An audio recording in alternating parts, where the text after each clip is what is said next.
Hello, my name is Amanda Johnson. I chose to explore a research topic that is of particular interest to me, campus childcare. In my time and work in the MPA program, I've had two kids and had to navigate exploring and finding and enrolling in childcare twice. And what I've found is that the wait lists and prices were surprising to say the least. So as both a graduate student and a staff member here at UNCW, a campus childcare center would certainly be of great benefit. The problem statement for this study revolves around the challenges that both the student, parent, and faculty staff populations experience in finding quality, affordable, and convenient childcare that's available to meet their needs. The purpose of this study is to research other higher education institutions on a national level to evaluate current practices and models for campus childcare centers in order to identify and recommend the most optimal model for UNCW. This study will collect data to evaluate aspects of equity, including populations served and priority access, the ideal policies and procedures in place, financial aspects of both the initial implementation as well as the annual operations of the centers, and finally to evaluate quality, so under which indicators of quality do the centers operate. Here I have two key literature pieces that influence the study.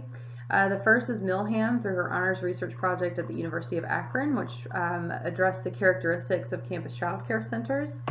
And second, Triplett through her dissertation at Southern Illinois University, which explores outcomes of campus childcare and impacts on academic success.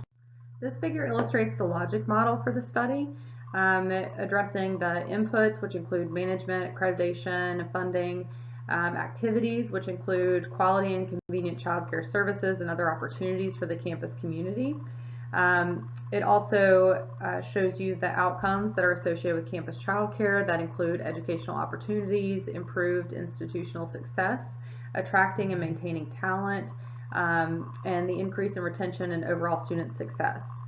And this study was conducted with the assumption that UNCW does intend to create and implement a child care center on campus. And lastly, noting possible external factors that may impact the results and recommendations of this study. A survey was used to gather data from higher education institutions, and where available and where appropriate, institutional website data was also collected. Data collected represents a total of 14 data sets or characteristics of campus childcare models for each center, through the survey and institutional websites. The mean or mode of each data set, depending on relevance, was used to develop findings and recommendations. This study received responses from 14 surveys, representing 23 out of the 37 campus childcare centers in the study population. Note that some survey responses are representative of multiple centers within the same institution. Now we'll walk through some of the key findings of this study. The first characteristic analyzed is the population served. There are 32 centers in this data set, all of which serve students. All but one center serve the faculty staff population. For those centers that do serve the external community, which represent just over 78%, most have practices or stipulations in place to ensure priority enrollment for campus community members. Next, the priority enrollment systems were evaluated. Over 85% apply priority enrollment practices to ensure first access to students, faculty, staff, or both. And for those remaining 14% of centers, they employ other enrollment practices like priority enrollment for the children of center staff or siblings of children already enrolled, reserving a specific number of spots for the university populations, and basing enrollment on demographics. Further evaluation of equity includes the age groups of children served as well as the tuition of campus child care centers. For age groups served, data collected was divided into these 4 age groups. The majority of the 29 centers in this data set served both toddler and pre-K age groups, which 90 and 94% respectively. 61% served infant age groups and only 26% served children 6 years and older. Tuition rates were a bit more difficult to assess and analyze because they can vary due to area or market rates, can have varying or sliding rate scales for each age group, or be based on family income. And for that reason, the study evaluated data based on these 3 categories. As you can see, the majority of centers offered reduced student rates. The next data set was utilized to explore quality, and a key indicator of that is accreditation. The most common accreditation found in this study was NAEYC. and then followed closely by the use of a state rating. And these centers hold a high rating, if not the highest, through their individual state programs. There were also, I had a category for multiple accreditation, and the majority of responses were representative of a combination of the NAEYC accreditation and a high state ranking. To evaluate financial aspects of campus childcare, this study collected data on funding sources for both annual operations and the initial implementation of centers. However, the majority of responses either did not address or noted no knowledge of funding for the initial implementation. The study was able to collect data regarding annual funding sources. The majority of centers, 66%, operate with tuition and some university support. 95% use tuition as a primary source of funding, though many supplement that with other funding sources. Now, given the importance that tuition revenue plays in the annual operations, data was also analyzed regarding availability or center wait list. 79% of centers maintain a wait list, or when explored in terms of ages served, 95% of schools that include infant care have a wait list. This was particularly interesting as the infant classroom held the consistently largest wait list, but the infant age group had lower offerings at campus centers in this study at only 61%. With regard to policies and procedures, this study found that all but one of the centers were located on campus. The one center located off campus noted that this was due to a lack of available space. In terms of management, 78% were managed by a university department, and I've included a couple of main themes that were found for those managing departments within the university. And 19% were managed by a third party or external vendor. In terms of educational opportunities, 23 serve as a lab school in some capacity. And finally, ancillary services such as parent resources, family counseling, training for parents. These services were offered by 12 centers in some capacity, while 9 centers did not offer these services, but most of them noted that they referred student parents to other offices on campus that do offer those services. And finally, data was collected regarding the maximum capacity of children at each center. To best or more appropriately analyze this data, I explored it from the perspective of institutional size. This figure indicates each response by the child care center capacity as a percentage of that institution's size, which was calculated using the student population of each school.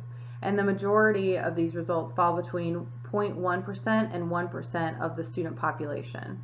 And so when calculating and analyzing this information, initially there is an average of 1.19%. However, you can see that one response from the College of St. Mary is way beyond the others at 10.83%.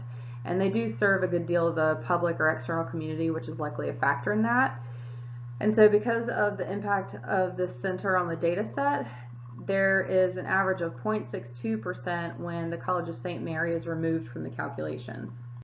Based on data collection and analysis, this study was able to develop recommendations for a campus child care center at UNCW that addresses points of equity, policies and procedures, quality, and financial aspects.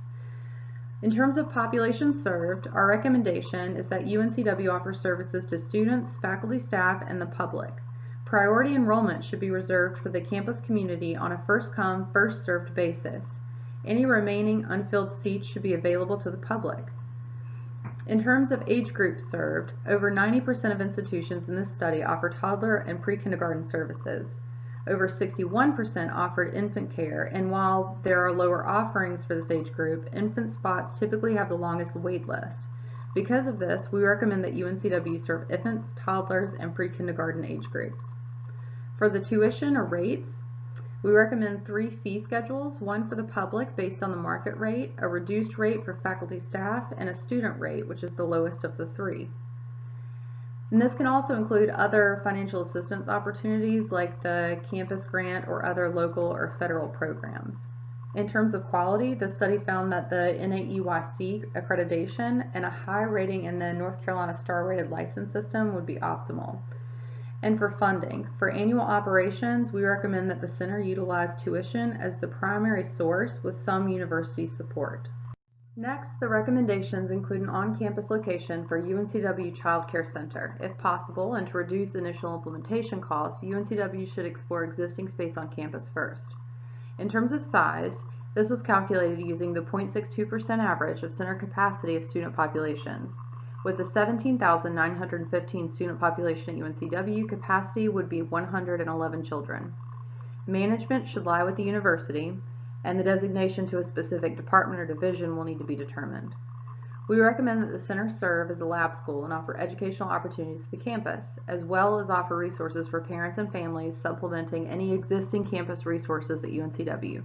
Each of these recommendations requires continued evaluation, reflection, and adaptation to ensure that the needs of the campus community continue to be met. Finally, future research needs exist. A new study is needed to explore the demand and need of childcare at UNCW, as the last study was conducted in 2008 and the populations have certainly changed since. Status quo research is necessary to evaluate childcare options within the proximity to the UNCW campus to determine what's available and accessible, as well as the cost and the wait list. And lastly, further research is needed to determine the financial opportunities that are specific and available to UNCW. This concludes the study presentation. Thank you so much for your time, and I'll look forward to any feedback or questions.